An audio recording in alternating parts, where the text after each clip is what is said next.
Oke, nah jadi percobaan kedua ini kita percobaan flip-flop. Fungsinya ini sebenarnya untuk kalian supaya tahu fungsinya itu mengetahui prinsip kerja transistor sebagai sumber arus, implementasinya pada flip-flop, dan keterkaitan komponen elektronika pada gambar rangkaian. Jadi kalian harus bisa menjelaskan. Nah, ini semua ada nilainya. Ya, saya akan praktekkan secara cepat. Jadi di sini kita punya dua transistor. Oke, dua transistor, dua kapasitor dengan nilai yang sama. Ada dua dioda, kita pakai V 3 volt itu DC saja, dan nilainya juga R-nya sama-sama 56 kilo. Ya, saya cepat saja untuk ini karena sudah maghrib. Cepat sekali gini, enggak lama Ji, tapi saya harap kalian ngerti ya. Ini ngerti, jangan kayak tadi gitu ya. Nanti saya suruh ulang semua. Oke. Aduh, sudah kelihatan left wire saya? Sudah ya? Kelihatan? Belum, Bu. Belum, Bu. Belum. Oke, nah gini. Saya ambil, ini namanya galeri guys. Ya, ini galeri nih. Galeri nanti ada muncul di sini. Oke, saya ambil ini nanti 9. Terus saya harus ada ground. Terus apalagi? Saya ambil pasif komponennya, ada resistor. Saya ambil kapasitor, oke. Terus saya ambil di discrete semikonduktor itu transistor NPN, kita pakai transistor NPN. Habis itu saya ambil di output components LED. Jadi di sini tidak ada osiloskop, gampang sekali Ji. Ya. Nah, sekarang LED-nya saya copy dua semua ya. Ada dua karena memang waktunya tidak cukup sebenarnya kalau kita mau praktikum secara online yang kayak begini sebenarnya tidak cukup sekali, harusnya ini offline semua, makanya tidak terlalu banyak tuh. Oke, sudah. Ini perhatikan semua groundnya. Oke, nah di sini ada R, ini saya ubah dulu, di sini ada R ya, lebih sorry.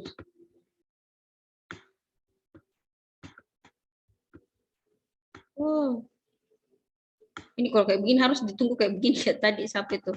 Ini 56 kilo ya, 56 kilo.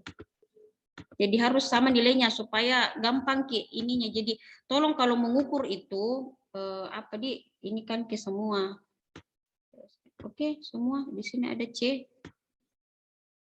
C saya ubah jadi 100 kalau enggak salah. Azannya. Belum di sorry mengambil waktu kalian karena memang agak lama. Nah, semua dioda kita hubungkan ke kolektor. Oke, semua dioda dihubungkan ke kolektor. Oke, sudah.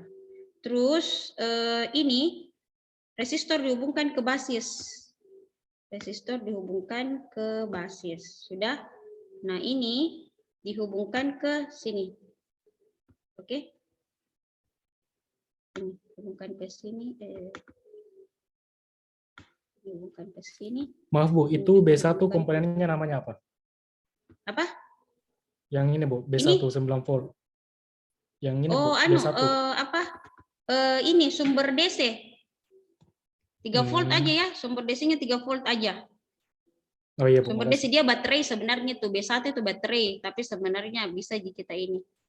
Oke, sudah hubungkan semua, ya, hubungkan semua, terus ini kapasitor. Ini kapasitor. Jadi sudah terhubung semua. Nah, sekarang ini hubungkan ke sini. Masing-masing emitter dihubungkan, terus hubungkan ke ground. Nah, terus ini kapasitor hubungkan ke sini, terus ini masuk ke sini. Jadi C2 ini masuk ke Q2, terus ini C1 ini dulu masuk ke sini, nanti kasih masuk ke sini. Wah, bagaimana caranya tambah ini? Ini kalau begini, kalian jangan tertawakan saya nah. Atau kak tambahkan kiano.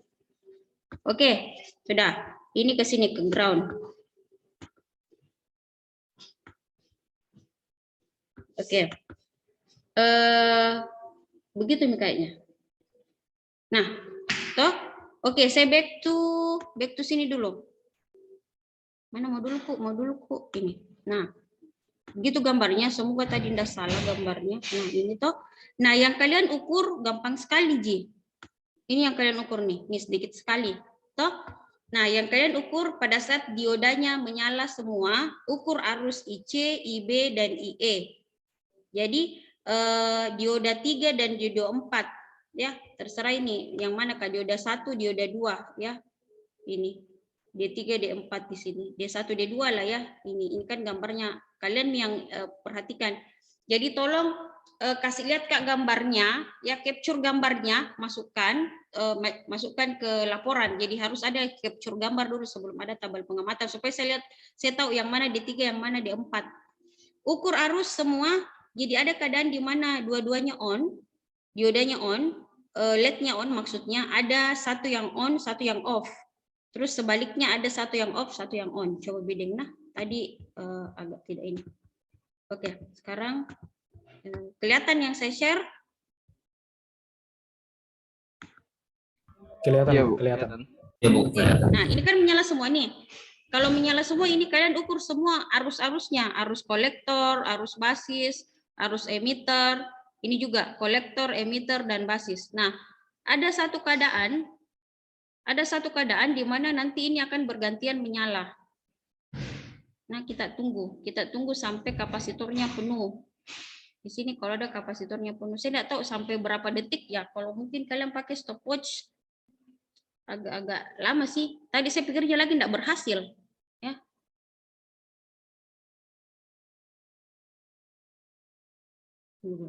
Siapa tahu tidak berhasil.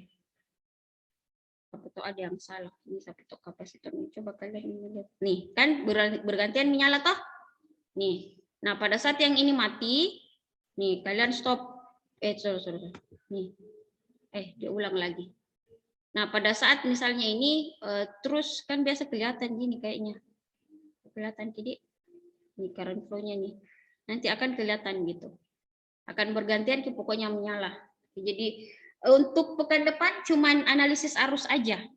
Karena hari ini kita sudah analisis tegangan ya. Jadi sebenarnya kalau kita main-main anak komputer itu main-main arus, Ji. Arus. Kita tidak main-main tegangan sebenarnya.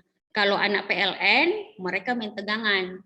Ya, mereka main tegangan 220 volt. Kalau kita main-main arus. Ya, arus. Lama kini ada sekitaran 60. Nah, ini mulai mati nih. Nah toh bergantian. Jadi kalau ini on, ini off, ya, ini off. Ini bergantian lagi on. Nah, ini kalian ukur saja arusnya. Ini ukur arusnya, berapa nih arusnya? Toh, ini mikroampere, 2,2 mikroampere. Paling bagus sih pasang ampermeter, ya. Bisa ya sebenarnya dilihat di sini, ya. Jadi kasih lihat Kak nanti yang mana arus basis dan arus emitter. Pasang semua ampermeter di sini kalian nih. Oke? Ada pertanyaan? Kalau enggak ada, saya rasa cukup.